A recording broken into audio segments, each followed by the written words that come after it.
Morning guys, I am on my way to Glasgow today to meet one of the guys that, well, the first guy that actually put his faith in me to help set him up with Service Mate and just general business help and chat. I'm going to leave that on for the guys coming in. So yeah, looking forward to it. It's an in-person meet which will be nice, and hopefully we can just chat about business and see where it's all going, you know. We'll see you there.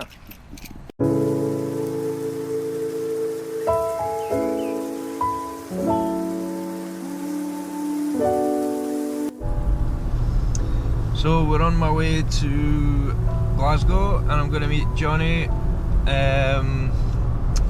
Johnny came on with me, it was nearly a year ago, I think it was February last year, to sign up for Service Mate, and Johnny's a very organised type of guy. I found when I began talking to him, you know, he just wanted everything in order. He's got another wee business he runs as well, so he just needs the landscaping thing to just be more organised and easier to run for him. And even though it's just a one team organisation, having Service Mate has really helped him in terms of being more organised and professional, and everything else that comes with, you know, running a business, just make yourself look good as well to clients, having this CRM, having nice templates and emails and follow-ups and stuff. So I hope to just find out a wee bit more about how Service Mate has helped Johnny, and should answer a few more kind of client side of questions for me, you know, just like what do they struggle with Service Mate or business or anything, just so that I can maybe improve some of the content and the information I'm putting out. I mean, I've used Service Mate to run multiple teams, 20 guys plus subcontractors as well, and it works for both that and just one team. It works very well. The only thing I would say the downside to it is when you've got 20 teams, if you do lots of individual jobs for the 20 teams, it just becomes quite difficult to look at. Say you've got, not 20 teams, but say you've got 20 guys and they're all doing 10 jobs a day, so it's like grass cutting or small jobs. I don't think there's any software really that you can look at and see quite clearly who's doing what and where they are, because there's so much going on in each day and you've got 20 guys. So there is different views in Service Mate, calendar view, staff schedule. So with all these different views, it actually makes it good, very good, when you know what you're looking at, or when you know how to actually flip between calendar mode and staff schedule mode. And because for years I never used any of that. I just would look at staff schedules, and because you stack up all your staff, you end up with just this big list and then loads of jobs, and it just becomes, you know, hard to see when you've got available time. So I now use the calendar view and I block out for projects, and you can just see what's happening a bit easier. So, but I'd be interested to see how Johnny finds Service Mate, how business is going for him. It's just like a good opportunity for me to catch up with him as well. I don't normally do in-person things, but I've got a job, a hot tub related job, not far away from him, so I thought, well, he asked to meet up, so I thought, well, okay, let's do that today while we're down that way. So yep, here we go, and I'll check back in with you when I meet up with Johnny.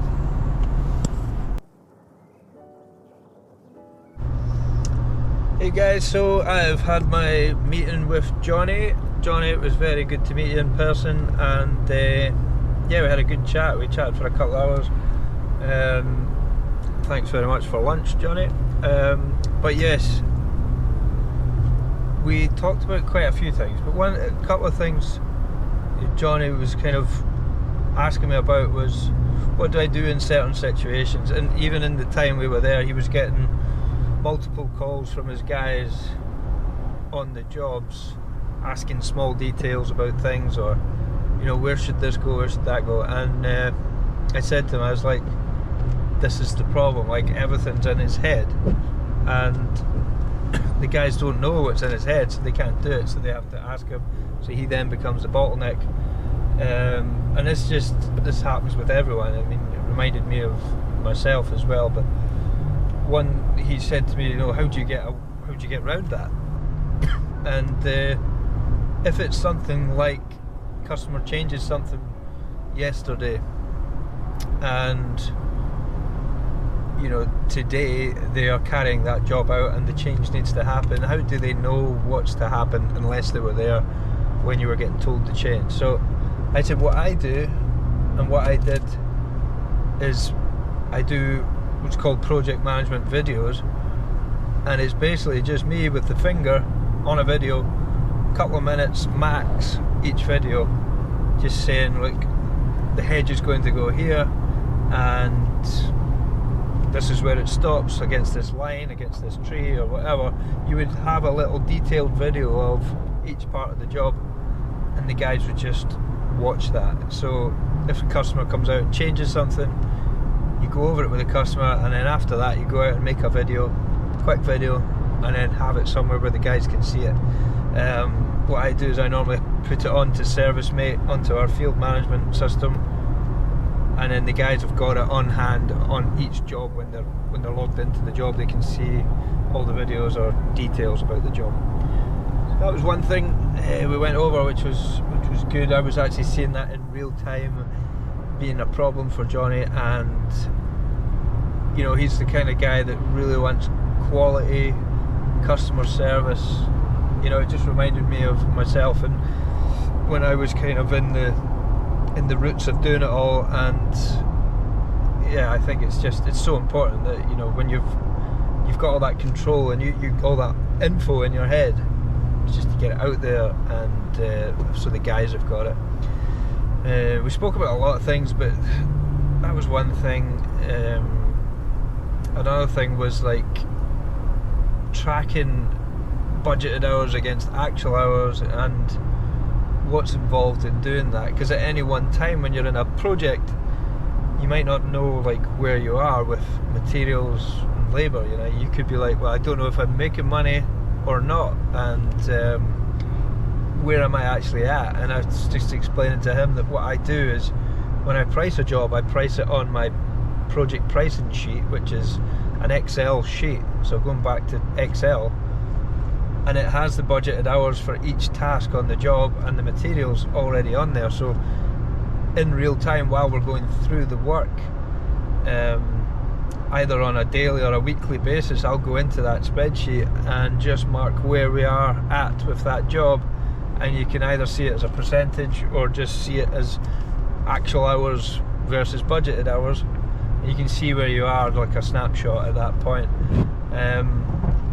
And when you're kind of 1, 2, 3 guys, you kind of know where you are because you're in there, you're on the job all the time, so you kind of have a rough idea. But it's amazing how the hours just disappear, and before you know it, you're over budget hours. So that's what I like to do. And again, it's more admin time, isn't it? But if you've done the pre-planning of the job before you started and the pre-pricing, you should have all that there already, and it's just a case of going in weekly and saying, well, we've done this, this and this, which is a total of 100 hours, for example, but we've spent 90 hours so far. Then you're under budget on the labour, and if you're over budget, you'll know, so yeah, that was a couple of things we spoke about. So yeah, I just wanted to, there's loads more we spoke about, but